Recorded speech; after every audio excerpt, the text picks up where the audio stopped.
The winds of change are gathering strength, sweeping across the vast expanse of the South China Sea, stirring the waters and the nations that border them. In Subic Bay, a place steeped in history, American warships have returned, training shoulder to shoulder with Filipino Marines in a show of unity and resolve. This isn't the 1980s. This is January 2026, a new era marked by uncertainty and renewed alliances. A strategic partnership, once thought a relic of the past, is reborn with fresh urgency and purpose. The stakes are high. This is more than a military exercise. It's a demonstration of commitment, a message to allies and rivals alike. It's a statement in a region simmering with tension, where every maneuver is closely watched and every decision carries weight. Subic Bay, with its deep natural harbor and strategic location, is once again at the center of a global power struggle, echoing its storied past. The US and Philippine flags now fly side by side, signaling a renewed alliance and shared determination to shape the region's future.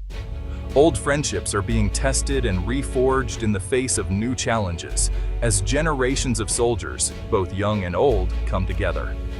The implications ripple far beyond these shores, reaching the halls of power in Washington and Beijing, and capturing the world's attention. For the Philippines, it's a pivotal choice, one that could redefine its security, its economy, and its place in the world. For the US, it's a key piece of its pivot to Asia, a strategy aimed at maintaining influence and stability in the Pacific. Subic Bay is a microcosm of the larger geopolitical drama now unfolding across the globe, a stage where history and the future collide. This isn't just about ships and soldiers, it's about the people who live here. Some see opportunity and hope for prosperity, while others are wary, remembering the past and questioning what this renewed presence will mean for their community. Their hopes and fears, their voices and stories, are all part of this unfolding narrative, shaping the future as much as any policy or treaty. We came here to listen, to understand what this comeback truly means for the Philippines, for America, and for the uncertain future of the Pacific. To understand today, we must look back. For decades, Subic Bay was the largest overseas U.S. military base, a linchpin of American strategy in Asia. It supported operations from Vietnam to the Persian Gulf, shaping local culture and economy. But the relationship was complex, shadowed by issues of sovereignty and social problems. The base symbolized both opportunity and dependency, fueling debates over Philippine identity. In 1991, Mount Pinatubo's eruption and a nationalist Senate vote ended the U.S. lease. By November 1992, the last American forces departed, closing a century-long chapter. The U.S. flag was lowered for the final time.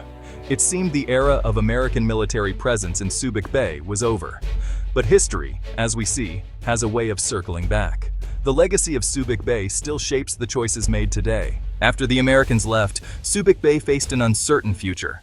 The once bustling naval base, filled with the echoes of military activity, suddenly stood silent and empty, its vast docks and facilities left behind as reminders of a different era. The Philippine government responded with a bold vision to transform the massive base into a thriving commercial freeport, opening the doors to new possibilities and economic growth. The Subic Bay Metropolitan Authority was established, tasked with attracting investment, creating jobs, and breathing new life into the area. Volunteers from all walks of life came together, protecting and repurposing the abandoned facilities. Their remarkable community spirit turned challenges into opportunities, showing the world what unity could achieve. Old barracks were transformed into modern offices and hotels, while the shipyard began servicing commercial vessels, marking the start of a new chapter for Subic Bay. Companies from around the globe arrived, drawn by generous incentives, a strategic location, and a skilled local workforce eager for new opportunities. FedEx established its Asia-Pacific hub here, and a major container port was developed, turning Subic Bay into a vital link in global trade. Subic Bay rebranded itself as a dynamic hub for logistics, manufacturing, and tourism, welcoming both investors and visitors from all over the world.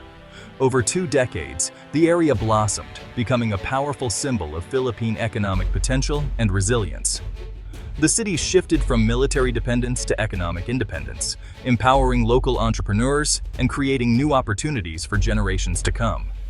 The memory of the U.S. Navy gradually faded, replaced by the constant hum of commerce and the energy of a thriving port.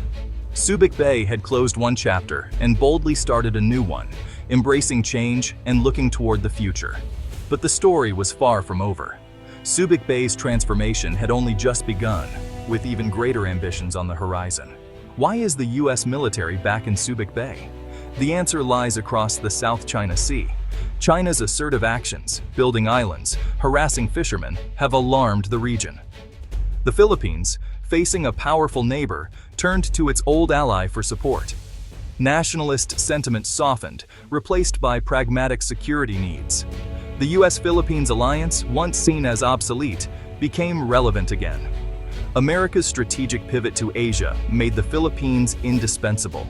Access to Subic Bay allows the U.S. to project power and reassure allies. The return isn't about a massive base, but rotational access and partnership. Political will from both sides accelerated the comeback. Subic Bay is once again a key player in the region's security. The Enhanced Defense Cooperation Agreement, or EDCA, is the legal foundation for the U.S. return. Signed in 2014, EDCA allows rotational U.S. forces and pre-positioned equipment at Philippine bases. The Philippines retains full sovereignty. The U.S. operates within designated areas. Implementation was slow, but recent tensions and new leadership changed that. In 2023, 4 new EDCA sites were added, many facing the South China Sea and Taiwan. Subic Bay, while not an official EDCA site, is a vital logistical hub. Joint military exercises have increased in size and complexity. U.S. Navy ships now regularly visit Subic for repairs and resupply. Both governments call the alliance ironclad, emphasizing modernization and resilience. After years of ambiguity, the U.S.-Philippines defense partnership is back in force. Walk through Olongapo City today and you'll feel the change. American sailors are back, bringing business and optimism to local shops. Hotels, restaurants, and the shipyard are thriving, creating thousands of skilled jobs. The Subic Bay Metropolitan Authority benefits from increased port activity. But not everyone is optimistic. Some remember the social costs of the old base. Community leaders call for stronger regulations to protect local welfare. This time, the U.S. presence is rotational and smaller, with more awareness of social impacts. Joint community projects and cultural exchanges are more common. The challenge: maximize benefits, minimize negative impacts. Subic's comeback must be positive for all. The city is determined to get it right. To truly grasp the stakes at play in Southeast Asia, we sat down with Dr. Elena Santos, a renowned regional security expert whose insights have shaped policy discussions across the globe. Her perspective sheds light on the complex dynamics unfolding in the region. Dr. Santos describes the U.S. return to Subic Bay as one of the most significant geopolitical developments in Southeast Asia in recent years, marking a pivotal shift in the balance of power. Subic Bay's location is not just strategic. It's a critical fulcrum for U.S. military operations, offering a launch point for rapid response in the South China Sea and providing a vital link to Taiwan's security.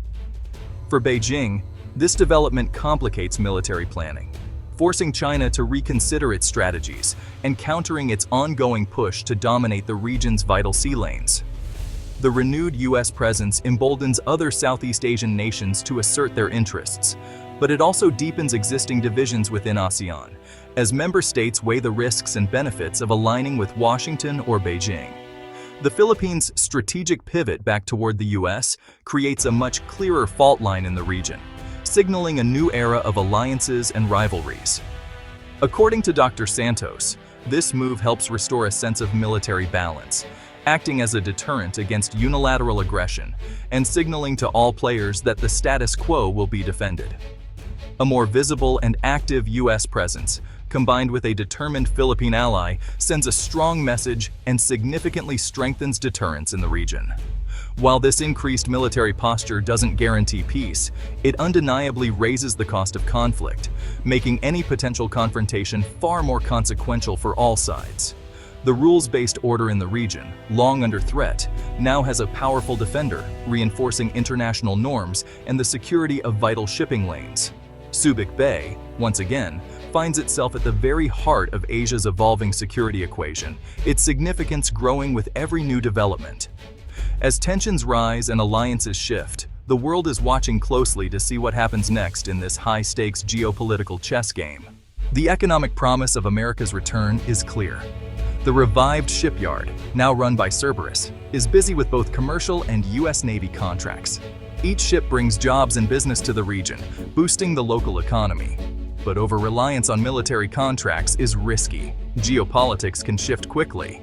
Local leaders stress the need for economic diversification, not dependency. Subic's image as a tourist and eco-zone must be balanced with its military role. The Freeport's success depends on keeping commerce and tourism vibrant. The challenge, security, and prosperity must go hand in hand. Subic Bay is navigating this delicate balance. Its future depends on getting it right. Subic Bay's comeback is a story about the future. Old alliances are being adapted for new challenges. The U.S.-Philippines partnership is a bet on a free and open Indo-Pacific. The path ahead will be tested by both external and internal pressures. Sustaining this alliance requires trust, respect, and clear-eyed resolve. Here, joint drills and shipyard work are signs of real commitment. This isn't about recreating the past, but building a modern, balanced partnership.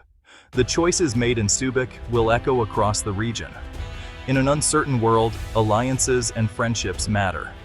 The story is still being written. What do you think this renewed alliance means for Asia's future?